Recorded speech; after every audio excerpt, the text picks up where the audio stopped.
Alright guys, in today's video I'm going to do another video on rep ranges, but more specifically when to actually change the rep range that you're working in, and should you go up or should you go down.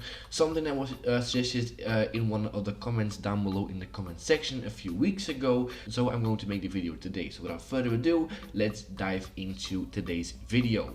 Now if you want to dumb down this whole video into one sentence, it would be, as long as it keeps working, just keep doing the exact same thing.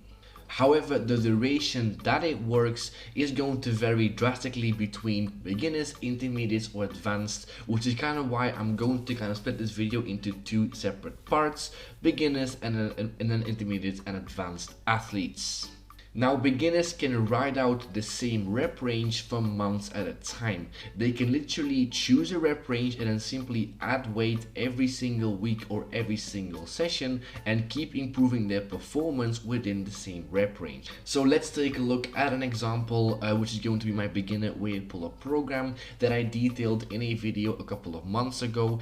In this case, you're going to do one top set of 8 reps followed up by 2 lighter back off sets. So what a beginner can do is they can start off with their body weight and simply add 1.25 kilograms to this every single week for weeks and maybe months on end. Now, inevitably, that individual is going to hit a sticking point where it's no longer possible to add weight to their sets working in the same rep range, in which case simply take a bit of weight away from your top set, do some lighter work and then build back up to the original top set in a few weeks, and in that case they will find that they can go a little bit further every single time that they do so. And so doing that kind of method, they can still be working in the exact same rep range for weeks and months on end without really having the need to change anything up. Now, there will come a moment where that is no longer something that you can keep doing and keep making progress. The simple reason why is because at that point you'll be acclimated to the max, to that specific rep range, and at that point then it makes sense to change up the rep range, because you actually will fulfill a need that you have, and the changing the rep range is then the solution. Whenever that you change the rep range, you always go down. So you never go up, you always go down. So you'll always be working or like going from 12s to 10s to 8s to 5s to triples to doubles to singles. It's only after you've done the lowest amount of reps that you're willing to do that you then jump back up to 12s or 15s, depending on where you want to start off your next training program. So some people who are more focused on hypertrophy work will go down from 12s to 10s to 8s and then jump back up to 12s. If your goal is to solely work in the hypertrophy ranges, that is how you would do it. If the goal is strength, you'll work all the way down from 12s, 10s, 8s, 5s, triples, singles, doubles, and you'll always tend to repeat that cycle, going from a very broad amount of work in hypertrophy focused rep ranges down to more specific strength rep ranges. Now, when you have changed your rep range, that is where you do the exact same thing as you were doing before. So just simply adding weight every single week.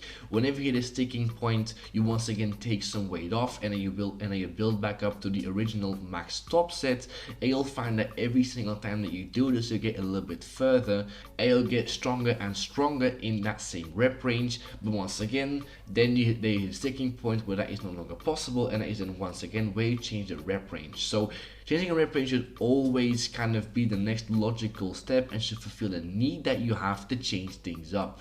And then what happens over a long period of time is that you then always are cycling through rep ranges, which once again depends on the individual goals and the individual's program, but you'd always tend to go from higher rep ranges to lower rep ranges and then back up to the higher rep ranges. This is essentially how you would do things in a very simple way, simply following very basic linear progressions, and you'll go a very long way and you'll be very strong at the end, following a very simple program like this.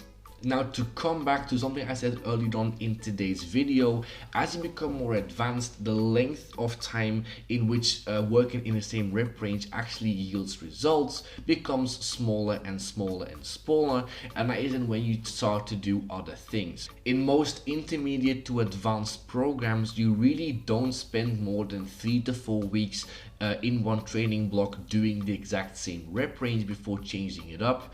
And as you do plan out your training for longer periods of time, there really is no question like when to go to another rep range, since you know beforehand how long you're going to spend in each rep range, because you already know your program for the next 12 weeks.